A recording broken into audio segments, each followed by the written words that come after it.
ನೇರ ಮಾತು ವಿತ್ ವಿಶ್ವಂಭರ.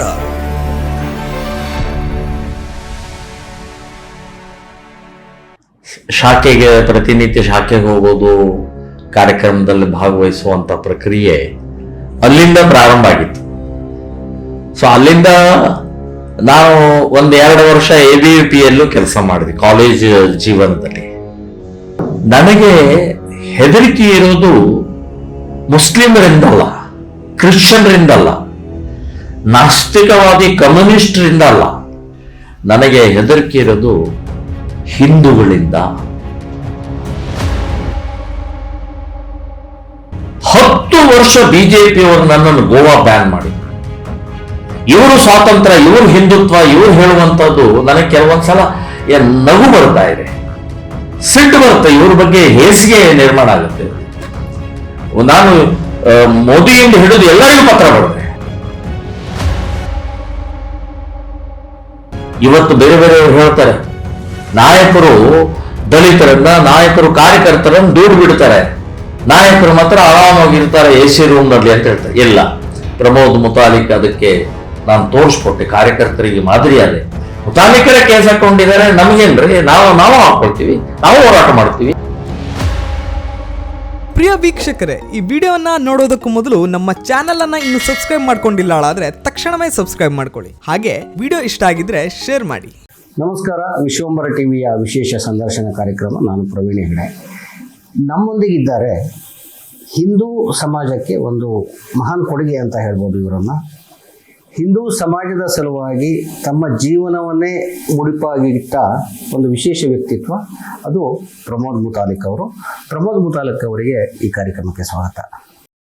ನಮಸ್ಕಾರ ಸರ್, ತಾವು ತಮಗೆ ಈಗ 60+ ವಯಸ್ಸು, 71 ಪ್ರಾರಂಭ ಆಗಿದೆ.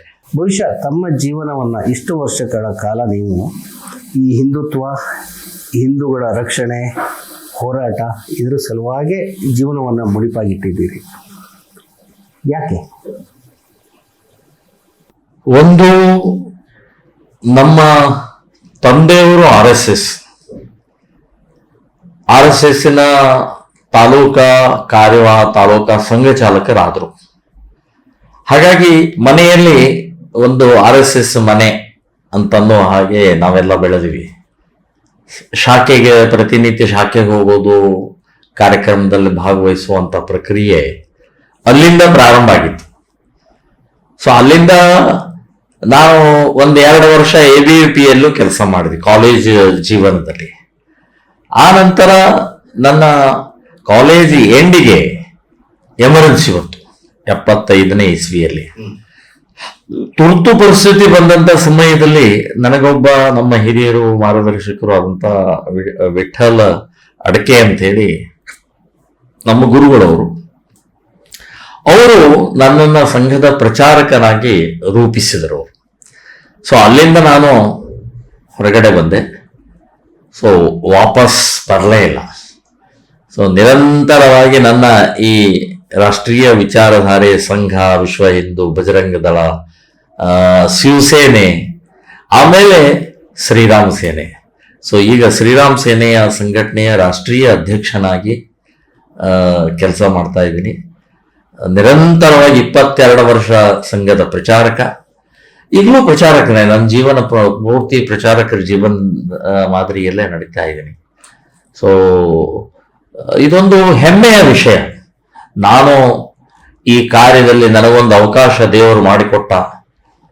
ಕಷ್ಟ ಇದೆ, ಅಪಮಾನ ಇದೆ, ನೋವಿದೆ, ಸಿಟ್ಟಿದೆ, ಆದರೆ ತೃಪ್ತಿ ಇದೆ, ನನಗೆ ಆನಂದ ಇದೆ. ಎಸ್, ನನ್ನ ಜೀವನದಲ್ಲಿ ಏನೋ ಒಂದು ಸಾಧನೆ ಮಾಡಿದೆ. ಗುರಿ ತಲುಪ್ತೇವೋ ಬಿಡ್ತೇವೋ ಆಮೇಲೆ, ಆದರೆ ನನ್ನ ಜೀವನದಲ್ಲಿ ಸಾರ್ಥಕತೆಯನ್ನ ನಾನು ಕಾಣ್ತಾ ಇದ್ದೀನಿ. ಆದರೆ ಇವತ್ತಿಗೆ ಸಮಾಜ ಹೇಗೆ ಇದೆ ಅಂದ್ರೆ, ಒಂದು ವ್ಯಕ್ತಿ ಅವನು ದುಡಿಬೇಕು, ಗಳಿಸ್ಬೇಕು, ಜೀವನ ಅಂದ್ರೆ ಇಷ್ಟೇ ಅಲ್ಲ, ಬೇರೆ ಏನೇನೋ ಇದೆ, ಆ ರೀತಿಯಲ್ಲಿ ಜನರ ಥಾಟ್ಸ್, ಯೋಚನೆ ಹೋಗ್ತಾ ಇರ್ತದೆ. ಈಗ ನಿಮ್ಗೆ 70 ವರ್ಷದಲ್ಲಿ ನೀವು ಈ ಒಂದು ಸಂಘಟನೆ, ಸಂಘ, ಇದರ ಈ ಹೋರಾಟದಲ್ಲೇ ಮುಳುಗಿರೋದ್ರಿಂದ ಜೀವನದಲ್ಲಿ ಏನೋ ಕಳ್ಕೊಂಡೆ ಅನ್ಸೋದಿಲ್ವಾ? ಕಳ್ಕೊಂಡೆ ಅನ್ನೋಕ್ಕಿಂತ ಕೆಲವೊಂದ್ಸಲ ನಿರಾಶೆ ಆಗತ್ತೆ, ಬೇಜಾರಾಗತ್ತೆ. ಯಾಕೆ ಹೀಗೆ ಸಮಾಜ, ಜನ, ಸಂಘಟನೆಗಳು ನಮ್ಮಲ್ಲೇ ಸ್ವಾತಂತ್ರ್ಯವೀರ ಸಾವರ್ಕರ್ ಒಂದು ಮಾತನ್ನು ಹೇಳ್ತಾರೆ, ನನಗೆ ಹೆದರಿಕೆ ಇರೋದು ಮುಸ್ಲಿಮರಿಂದಲ್ಲ, ಕ್ರಿಶ್ಚಿಯನ್ರಿಂದಲ್ಲ, ನಾಸ್ತಿಕವಾದಿ ಕಮ್ಯುನಿಸ್ಟರಿಂದ ಅಲ್ಲ, ನನಗೆ ಹೆದರಿಕೆ ಇರೋದು ಹಿಂದೂಗಳಿಂದ ಅಂತ ಸಾವರ್ಕರ್ ಹೇಳಿದ ವಾಕ್ಯ ಇವತ್ತು ನನಗೂ ಅನಿಸ್ತಾ ಇದೆ. ನಮಗೆ ಹೆದರಿಕೆ ಈ ಕ್ರಿಶ್ಚಿಯನ್, ಮುಸ್ಲಿಂ, ಕಮ್ಯುನಿಸ್ಟು, ಹಿಂದೂ ವಿರೋಧಿಗಳಿಂದ ಅಲ್ಲ, ನಮಗೆ ಹೆದರಿಕೆ ನಮ್ಮವರಿಂದನೇ, ನಮ್ಮ ಸಂಘಟನೆಗಳಿಂದನೇ ನಮಗೆ ಕೆಲವು ಸಲ ನಮಗೆ ತೊಂದರೆ, ನೋವು, ಅಡ್ಡಗಾಲು, ಅಸಹ್ಯತನ ಬರ್ತಾ ಇದೆ. ಸೊ ಇದು ಸಾವರ್ಕರ್ ಹೇಳಿದ್ದು ನನಗೆ ಅವಾಗವಾಗ ನೆನಪಾಗ್ತಾ ಇರುತ್ತೆ. ಸೊ ಹಾಗಾಗಿ ಆದರೆ ಇನ್ನು ಹಿಂದೇಟ್ ಹಾಕೋದು, ಇನ್ನು ನಿಲ್ಲೋದು ಅನ್ನುವಂಥ ಪ್ರಶ್ನೆನೇ ಇಲ್ಲ. ಕೊನೆ ಉಸಿರ ಇರುವವರೆಗೆ ಹಿಂದುತ್ವ ನನ್ನ ಪ್ರಾಮಾಣಿಕತೆಯ ಕೈಲಾದ ಮಟ್ಟಿಗೆ ನನ್ನ ಈ ಕಾರ್ಯವನ್ನ ಪ್ರಖರವಾಗಿ ಜಾಗೃತಿ. ಇವತ್ತು ನಾನು ಹೇಳ್ತಾ ಇರೋದು ಇವತ್ತಿನ ಅವಶ್ಯಕತೆ ಛಾತ್ರತ್ವ. ಸ್ವಾಮಿ ವಿವೇಕಾನಂದರು ಬ್ರಿಟಿಷರ ಸಮಯದಲ್ಲಿ ಒಂದು ಮಾತನ್ನು ಹೇಳಿದರು, ನಿಮ್ಮ ದೇವರುಗಳನ್ನ, ನಿಮ್ಮ ಗ್ರಂಥಗಳನ್ನ, ಋಗ್ವೇದವನ್ನ ಎಲ್ಲವನ್ನೂ, ಮೂರ್ತಿಗಳನ್ನ ಎಲ್ಲ ಒಂದು ಗಂಟೆ ಮೂಟೆ ಕಟ್ಟಿ ಸಮುದ್ರಕ್ಕೆ ಸಿರಿ. ಇವತ್ತು ಬೇಕಾಗಿದ್ದು ಶಕ್ತಿ ಬೇಕಾಗಿದೆ, ಹೋರಾಟದ ಮನೋಭಾವನೆ ಬೇಕಾಗಿದೆ, ಫುಟ್ಬಾಲ್ ಆಡಿ ಅಂತ ಹೇಳಿದಂತ ಸ್ವಾಮಿ ವಿವೇಕಾನಂದರು ಇವತ್ತಿಗೂ ಪ್ರಸ್ತುತ. ಇವತ್ತು 78 ವರ್ಷದ ಈ ಸ್ವಾತಂತ್ರ್ಯದ ದಿನಗಳಲ್ಲಿ ಇವತ್ತು ಕ್ಷಾತ್ರತ್ವ ಬೇಕಾಗಿದೆ, ದುಷ್ಟ ಶಕ್ತಿಗಳನ್ನ ಮೆಟ್ಟಿ ನಿಲ್ಲುವಂತಹ ಎದೆಗಾರಿಕೆ ಬೇಕಾಗಿದೆ. ಸೊ ಅದು ನಾನು ನಮ್ಮ ಕ್ಷೇತ್ರದಲ್ಲಿ ಶ್ರೀರಾಮ್ ಸೇನೆ ಸಂಘಟನೆಯಿಂದ ನಾನು ಮಾಡ್ತಾ ಇದ್ದೀನಿ. ಈಗ ಈ 70 ವರ್ಷಗಳ ಜೀವನದಲ್ಲಿ, ಈಗ ಸಾರ್ವಜನಿಕ ಜೀವನ, ನಿಮ್ಮ ಹೋರಾಟ ಜೀವನ, ಈ ಹಿಂದೂ ಸಂಘಟನೆಗಳ ಆ ಜೀವನ, ಇದು ಇಷ್ಟರಲ್ಲೂ ಅವಲೋಕನ ಮಾಡಿದ್ರೆ ನೀವು ಪಡೆದದ್ದೇನು, ಕಳ್ಕೊಂಡಿದ್ದೀರಿ? ನೋಡಿ, ಈ ಸಾಮಾಜಿಕ ಹೋರಾಟದ ಸಮಯದಲ್ಲಿ ಬಹಳಷ್ಟು ನೋವು, ಅಂದ್ರೆ ಹೂವಿನ ಹಾರ, ಶಾಲು, ಇದರ ಜೊತೆಗೆ ಬೈಗಳೆಗಳ ಹಾರ, ಅಪಮಾನದ ಹಾರ, ಚಪ್ಪಲಿ ಹಾರ, ಇದನ್ನೆಲ್ಲವನ್ನೂ ನಾವು ಸ್ವೀಕಾರ ಮಾಡಿಕೊಳ್ಳುವಂತ ಮಾನಸಿಕತೆ ಇದ್ರೆ ಮಾತ್ರ ಸಮಾಜದಲ್ಲಿ ನಾವು ಮುಂದೆ ಹೋಗ್ಬೋದು, ಹೋರಾಟವನ್ನು ಮುಂದುವರಿಸಬಹುದು. ನನಗೆ ಕೆಲವೊಂದ್ಸಲ ಅನಿಸುತ್ತೆ, ಇವತ್ತು ನಾನು ಅನುಭವಿಸಿದಂತ ಈ ನೋವಿನ ಹಿನ್ನೆಲೆಯಲ್ಲಿ ಇನ್ನೊಬ್ರು ಈ ಸ್ಥಾನದಲ್ಲಿದ್ರೆ ಇಷ್ಟೊತ್ತಿಗೆ ಆತ್ಮಹತ್ಯೆ ಮಾಡ್ಕೊಳ್ತಿದ್ರು ಅಂತ ಅನಿಸುತ್ತೆ.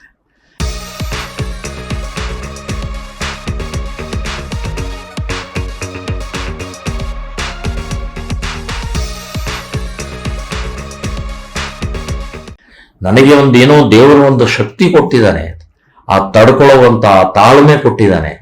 ಸೊ ಅದರಿಂದ ನಾನು ಇವತ್ತಿನ ಈ ಎಲ್ಲ ಏನು ಒಂದು ನಾನು ಹೆಸರು ಹೇಳಬಾರ್ದು ಅಂತವ್ರು ಎಲ್ಲರೂ ನನಗೆ ತೊಂದರೆ ಕೊಟ್ಟಿದ್ದಾರೆ. ಎಲ್ಲರೂ ಸ್ಟಿಲ್ ಟುಡೇ, ಇವತ್ತಿನ ತನಕ ನನಗೆ ಎಲ್ಲಾ ರೀತಿಯ ಶಾರೀರಿಕ, ಮಾನಸಿಕ, ಆರ್ಥಿಕ ತೊಂದರೆ ಕೊಡ್ತಾನೆ ಇದ್ದಾರೆ. ಸೊ ಹಾಗಾಗಿ ಇವತ್ತಿನ ಈ ಸಂಘಟನೆ ಮುಂದುವರಿಸಿಕೊಂಡು ಹೋಗುವಂಥದ್ದು ಹಠದಿಂದ, ಛಲದಿಂದ, ಗಟ್ಟಿಯಾಗಿ ಇವತ್ತು ರಾಮನ ಹೆಸರು ಇಟ್ಟುಕೊಂಡಂತ ಈ ಸಂಘಟನೆ ಇದನ್ನ ನಿಲ್ಲಿಸಬಾರದು, ಇದಕ್ಕೆ ಎಂಡ್ ಅನ್ನುವಂಥದ್ದಾಗಬಾರ್ದು. ಇಡೀ ಸಮಾಜ ಜಾಗೃತಿ ಆಗುವವರೆಗೆ ತಗೊಂಡು ಹೋಗ್ಬೇಕು ಅನ್ನುವಂಥದ್ದು ಇವತ್ತು ನಾನು ನಿರ್ಧಾರವನ್ನು ಮಾಡಿದ್ದೀನಿ. ಮುತಾಲಿಕ್ ಜಿ ಅವರ ಕುಟುಂಬ ಮೂಲವಾಗಿ ಕೃಷಿ ಕುಟುಂಬ ಆಗಿತ್ತು. ಸಾಕಷ್ಟು ನಿಮಗೆ ಜಮೀನುಗಳಿದ್ವು, ಇದಿದ್ವು. ಅದನ್ನೆಲ್ಲ ಬಿಟ್ಟು ನೀವು ಈ ಹೋರಾಟ, ಹಿಂದುತ್ವ ಇದಕ್ಕೆ ತೊಡಸ್ಕೊಂಡ್ರಿ. ನನ್ನ ಪ್ರಶ್ನೆ ಇರೋದು, ಬಹುತೇಕ ನಿಮಗೆ ಹೋದಲ್ಲೆಲ್ಲ ನಿಮ್ಮ ಮೇಲೆ ಕೇಸುಗಳು, ಪ್ರಕರಣ, ಅರೆಸ್ಟು ಮತ್ತು ಗಡೀಪಾರು ಇದೆಲ್ಲ ಮಾಮೂಲಿ ಅನ್ನುವಷ್ಟಾಗ್ಬಿಟ್ಟಿದೆ. ನೂರಾರು ಪ್ರಕರಣಗಳಿರ್ಬೋದು. ಎಷ್ಟು ಪ್ರಕರಣ ಅನ್ನೋದು ನೀವು ಈಗ ಹೇಳಬೇಕು. ಈ ಪ್ರಕರಣಗಳನ್ನು ಹೇಗೆ ನಿಭಾಯಿಸ್ತೀರಿ? ವಕೀಲರು, ಕೋರ್ಟು, ತಿರುಗಾಟ, ಚಾರ್ಜು, ಇದನ್ನೆಲ್ಲ ಹೇಗೆ ನಿಭಾಯಿಸ್ತೀರಿ? ಮೂಲತಃ ನಮ್ಮ ಕುಟುಂಬ ಮಧ್ಯಮ ವರ್ಗದ್ದು. ಕೃಷಿ ನಮಗೆ ಅವಲಂಬನೆ ಇರುವಂಥ ನಮ್ಮ ಕುಟುಂಬ. ನಮ್ಮ ತಂದೆಯವರು ಕೂಡ ರೆಗ್ಯುಲರ್ ಕೃಷಿಯಲ್ಲೇ ನಿರಂತರವಾಗಿ ತೊಡಗಿದಂಥವರು. ಬಹಳ ದೊಡ್ಡ ಜಮೀನ್ದಾರು ಅಂತನ್ನುವಂಥದ್ದು ಏನಿಲ್ಲ, ಮಧ್ಯಮ ವರ್ಗದವರು. ಅದನ್ನ ಅಂದ್ರೆ ಸಂಘದ ಮನೆ ಅಂತ ನಾನೇನು ಹೇಳಿದೆ, ಸಂಘದ ಮನೆ, ಹಿಂದೂ ಮನೆ. ಆಮೇಲೆ ಬಿಕಾಮ್ ಆದ ತಕ್ಷಣ ನನಗೆ ನೌಕರಿ ಮಾಡಬೇಕು, ಮದುವೆ ಮಾಡ್ಕೊಳ್ಬೇಕು ಅಂತ ಅನಿಸ್ಲೇ ಇಲ್ಲ. ಮದುವೆ ಮಾಡ್ಕೊಳ್ಬಾರದು ಅಂತನ್ನುವಂಥದ್ದು ನನ್ನ ಕಾಲೇಜ್ ಜೀವನದಲ್ಲಿ ಕೊನೆ 2 ವರ್ಷ ಅಂತೂ ಬಹಳ ನನಗೆ ಅದು ಇದು ಕೊಡ್ತು. ಅದಕ್ಕೆ ಕಾರಣ ಅಂತಂದ್ರೆ ನನ್ನ ಸಂಬಂಧಿಕರು, ನನ್ನ ಹತ್ತಿರ ಇರುವಂತ, ನನಗೆ ಪರಿಚಯದವರು ಇರುವಂತವ್ರು ಮದುವೆ ಆಗಿ 1 ವರ್ಷದಲ್ಲಿ ತಂದೆ ತಾಯಿನ ದೂರ ಮಾಡ್ತಾ ಇದ್ರು, ಅಥವಾ ತಂದೆ ತಾಯಿನ ಬಿಟ್ಟು ಬೇರೆ ಮನೆಗಳನ್ನ ಮಾಡ್ತಾ ಇದ್ರು. ಅದು ನನಗೆ ಮನಸ್ಸಿಗೆ ಬಹಳ ದೊಡ್ಡ ಶಾಕ್ ಕೊಟ್ಟಿದ್ದು. ಅದು ನಮ್ಮ ಜನ್ಮ ಕೊಟ್ಟಂತ ತಂದೆ ತಾಯಿನೇ ದೂರ ಮಾಡುವಂತ ಇದೆಂತ ಮದುವೆ ಇದು? ಇದನ್ನು ನಾನು ಇದರಿಂದ ಮದುವೆದಿಂದ ದೂರ ಸರಿಬೇಕು, ಇದು ಸರಿ ಆಗ್ತಾ ಇಲ್ಲ ಯಾಕೋ ಅಂತ ಹೇಳಿ ನನಗೆ ಅದೊಂದು ಬಹಳ ಪರಿಣಾಮ ಆಯ್ತು. ಒಂದು. ಇನ್ನು ಎರಡನೇದು, ನಾನು ಸಂಘಕ್ಕೆ ಹೋಗ್ತಾ ಇರುವಂತ ಸಮಯದಲ್ಲಿ ಯಾದವರಾವ್ ಜೋಶಿಯವರು ಸಾವರ್ಕರ್ ಬಗ್ಗೆ ಒಂದು ಮಾತನ್ನು ಹೇಳಿದರು. ಹೂಗಳ ಅರಳುತ್ತವೆ, ಹೂಗಳ ಉದುರಿ ಹೋಗ್ತವೆ. ಯಾವ ಹೂವು ದೇವರ ಪಾದಕ್ಕೆ ಸೇರುತ್ತೋ ಆ ಹೂವಿನ ಜೀವನ ಧನ್ಯ. ಜನ ಹುಟ್ಟುತ್ತಾರೆ, ಜನ ಸಾಯ್ತಾರೆ, ಆದರೆ ಯಾರ ವ್ಯಕ್ತಿಯ ಜೀವನ ಸಮಾಜಕ್ಕೆ, ದೇಶಕ್ಕೆ ಅರ್ಪಣೆ ಆಗುತ್ತೋ ಅದೇ ಅವರ ಜೀವನ ಸಾರ್ಥಕ ಅಂತನೋ ಇದು ನನ್ನ ಮನಸ್ಸಿನಲ್ಲಿ ಪರಿಣಾಮ ಬೀರ್ತು. ಸೊ ಹೀಗಾಗಿ ಒಂದು ಮದುವೆ ಬೇಡ, ಇನ್ನೊಂದು ಹೊರತಾಗಿ ನಾನೇನಾದ್ರೂ ಮಾಡಬೇಕು, ಸಾರ್ಥಕ ಜೀವನ ಮಾಡಬೇಕು ಅಂತ ಹೇಳಿ ನನ್ನ ಮನಸ್ಸಿನಲ್ಲಿ ಬಂದಿದ್ದರಿಂದ ನಾನು ಪ್ರಚಾರಕನಾದೆ. ಸೊ ಪ್ರಚಾರಕ ಜೀವನದಲ್ಲಿ ನನಗೆ ಆ ಸಾರ್ಥಕತೆಯನ್ನ ನಾನು ಕಂಡುಕೊಂಡೆ. ಸೊ ಇನ್ನೊಂದು ನೀವೇನೋ ಕೇಳಿದ್ರು, ಪ್ರಕರಣಗಳು ಹೇಗೆ? ಪ್ರಕರಣಗಳು. ಇಲ್ಲಿವರೆಗೆ ಪ್ರಕರಣಗಳಂದ್ರೆ 117 ಕೇಸು ನನ್ನ ಮೇಲೆ ಇದ್ದಾವೆ. ಹೆಚ್ಚು ಕಡಿಮೆ ಇಡೀ ರಾಜ್ಯದ ಎಲ್ಲ ಜೈಲುಗಳನ್ನು ನಾನು ಕಂಡಿದ್ದೀನಿ. ಇನ್ನು ಹೆಚ್ಚು ಕಡಿಮೆ ಎಲ್ಲಾ ಜಿಲ್ಲೆಗಳಿಂದ ಗಡೀಪಾರ್, ಅದು ಅವಧಿ ಇರುತ್ತೆ, 15 ದಿನ, 1 ತಿಂಗಳು, 1 ವಾರ, ಹೀಗೆ ಅವಧಿ ಇರುತ್ತೆ. ಆ ಅವಧಿಗಳಲ್ಲಿ ನಾನು ಅನುಭವಿಸಿದ್ದೀನಿ, ಈಗಲೂ ಅನುಭವಿಸ್ತಾ ಇದ್ದೀನಿ. ಸೊ ಇದು ನನಗೆ ನನ್ನ ಜೀವನದಲ್ಲಿ ಇನ್ನಷ್ಟು ನನಗೆ ಧೈರ್ಯ ಕೊಡ್ತಾ ಇದೆ. ಇಷ್ಟೇನಾ ಇದು? ಕೇಸ್ ಅಂದ್ರೆ ಇಷ್ಟೇನಾ? ಜೈಲ್ ಅಂದ್ರೆ ಇಷ್ಟೇನಾ? ಗಡೀಪಾರ್ ಅಂದ್ರೆ ಇಷ್ಟೇನಾ? ಅವ್ರು ತಿಳ್ಕೊಂಡಿದ್ದಾರೆ ಇವ್ರನ್ನ ಗಡೀಪಾರ್ ಮಾಡಿದ್ರೆ ಹಾಗಾಗತ್ತೆ, ಇವನ್ ಕೇಸ್ ಹಾಕಿದ್ರೆ ಇವನ ಬಾಯಿ ಬಂದಾಗತ್ತೆ. ಮೂರ್ಖತನ.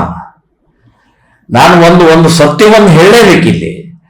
10 ವರ್ಷ ಬಿಜೆಪಿಯವರು ನನ್ನನ್ನು ಗೋವಾ ಬ್ಯಾನ್ ಮಾಡಿದ್ರು. ಇವರು ಸ್ವಾತಂತ್ರ್ಯ, ಇವರು ಹಿಂದುತ್ವ, ಇವರು ಹೇಳುವಂಥದ್ದು ನನಗೆ ಕೆಲವೊಂದ್ಸಲ ನಗು ಬರ್ತಾ ಇದೆ, ಸಿಟ್ಟು ಬರುತ್ತೆ. ಇವ್ರ ಬಗ್ಗೆ ಹೇಸಿಗೆ ನಿರ್ಮಾಣ ಆಗುತ್ತೆ. ನಾನು ಮೋದಿಯಿಂದ ಹಿಡಿದು ಎಲ್ಲರಿಗೂ ಪತ್ರ ಬರೆದೆ. ಯಾಕೆ ಬ್ಯಾನ್ ಯಾಕೆ ಮಾಡ್ತಾರೆ? ನನ್ನ ವಿಚಾರ ಹೇಳಕ್ಕೆ ಅವಕಾಶ ಕೊಡಿ. ವಿಚಾರದಲ್ಲಿ ನಿಮಗೆ ತಪ್ಪು ಅನಿಸಿದ್ರೆ ಜೈಲಿಗೆ ಹಾಕಿ, ಆದ್ರೆ ವಿಚಾರನೇ ಹೇಳಕ್ಕೆ ಅವಕಾಶ ಕೊಡದೆ ಇವತ್ತು ನೀವು 10 ವರ್ಷ ಗೋವಾ ಬ್ಯಾನ್ ಮಾಡಿದ್ದು ಇದೊಂದು ಸಂವಿಧಾನ ವಿರೋಧಿ, ಡಾಕ್ಟರ್ ಅಂಬೇಡ್ಕರ್ ವಿರೋಧಿ, ಸ್ವಾತಂತ್ರ್ಯ ಅಭಿವ್ಯಕ್ತಿ ಅಂತ ಹೇಳುವಂಥದ್ದು ಈ ನೈತಿಕತೆನೇ ಇಲ್ಲ ಇವರಿಗೆಲ್ಲರಿಗೂ ನಾನು ಹೇಳೋದು. ಸೊ ಇಂಥ ಪರಿಸ್ಥಿತಿಯಲ್ಲಿ ಒಟ್ಟಂತೂ ನಾವು ಹೋರಾಟ ಇದು ನಡೀತಾ ಇದೆ. ನನಗೆ ಅಂತೂ, ನನಗಷ್ಟೇ ಅಲ್ಲ, ನಾನು ಯಾಕೆ ಇವತ್ತು ನಾನು ಕೇಸ್ ಹಾಕೊಳ್ತಾ ಇದ್ದೀನಿ, ಗಡೀಪಾರದ್ದು ಇದನ್ನು ಎದುರಿಸ್ತಾ ಇದ್ದೀನಿ ಅಂತಂದ್ರೆ ನಮ್ಮ ಕಾರ್ಯಕರ್ತರಲ್ಲಿ ಧೈರ್ಯ ಬೇಕಾಗಿದೆ.